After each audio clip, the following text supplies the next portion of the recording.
জানিয়ে দিব এই মুহূর্তে আমাদের হাতে এসেছে গুরুত্বপূর্ণ আপডেট সংবাদের শিরোনাম। শুরুতেই থাকছে হঠাৎ আফগানিস্তান কেন গেলেন মামুনুল হক। এবারে জানিয়ে দিব স্বৈরাচারকে বিদায় করে আমরা গণতন্ত্রের পথ উন্মুক্ত করেছি বলছে বিএনপি নেতা মঈন খান।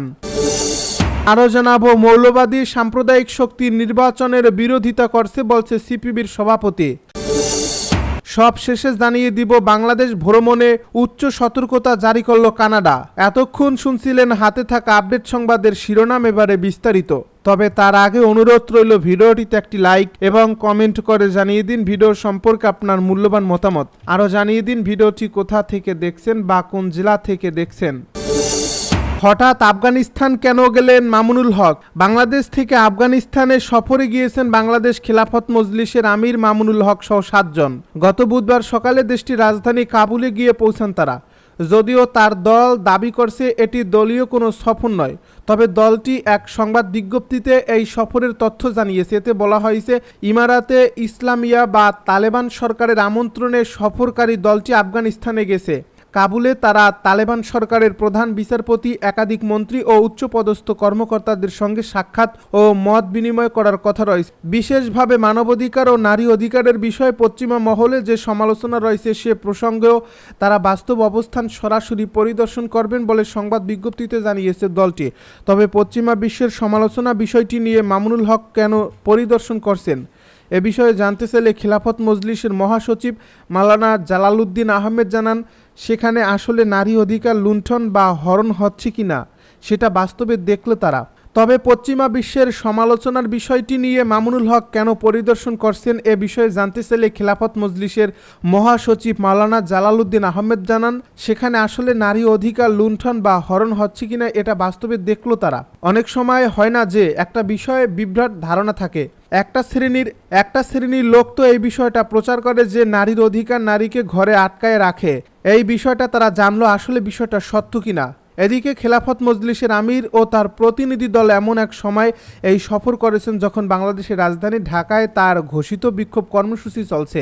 জুলাই সনদ বাস্তবায়ন সহ 5 দফা দাবিতে এই দলটির বৃহস্পতিবার ঢাকায় বিক্ষোভ মিছিল অনুষ্ঠিত হয়েছে। আর সব বিভাগীয় শহরে বিক্ষোভ মিছিল হওয়ার কথা রয়েছে।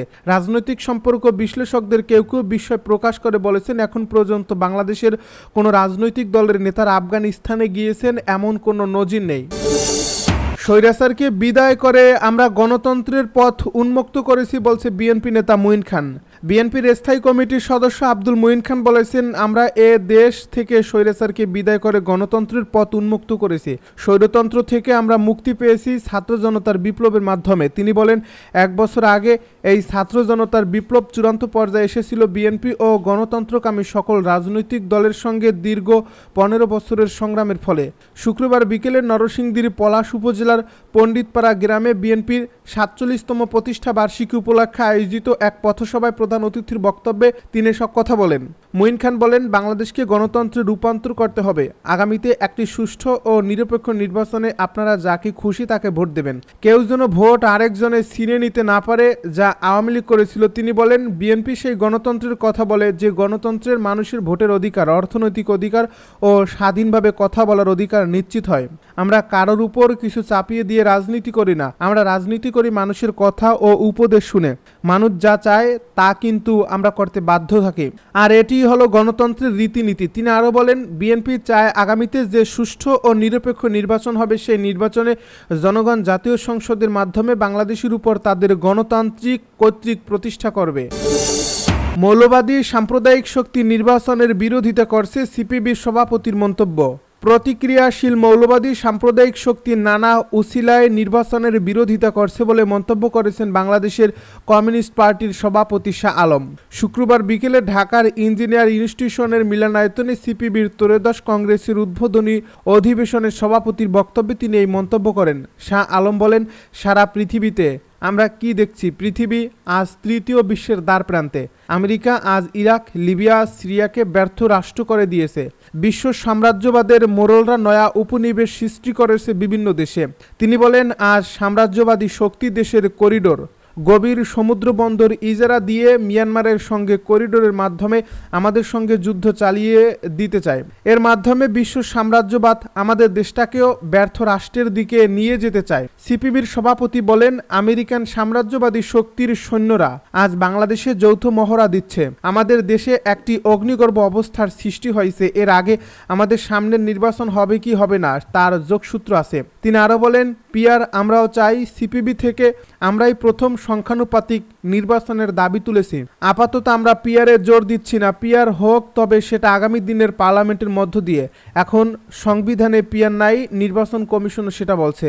শাহ আলম বলেন, 14-18-24 সালের হাসিনা আমাদের দেশের নির্বাচনে পাঠিয়ে দিয়েছিল।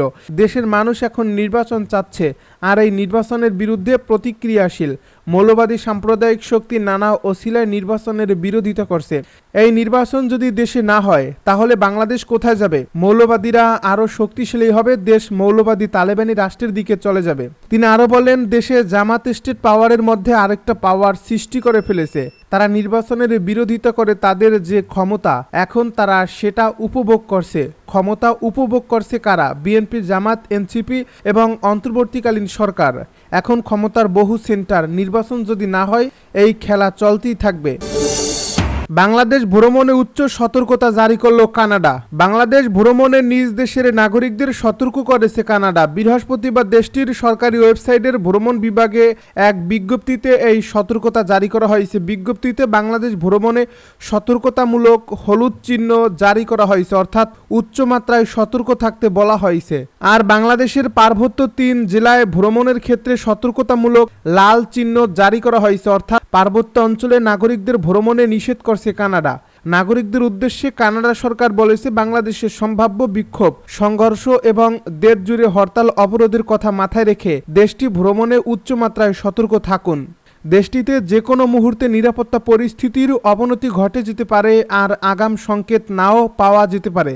পার্বত্য 3 জেলায় ভ্রমণ না করার পরামর্শ দিয়ে নাগরিকদের উদ্দেশ্যে বিজ্ঞপ্তিতে বলা হয়, রাজনৈতিক উদ্দেশ্য প্রণোদিত সহিংসতা, অপহরণ এবং ক্ষুদ্র নৃগোষ্ঠীর মধ্যে বিক্ষিপ্ত সংঘাতের মধ্য দিয়ে পার্বত্য চট্টগ্রাম অঞ্চলে ভ্রমণ এড়িয়ে চলুন।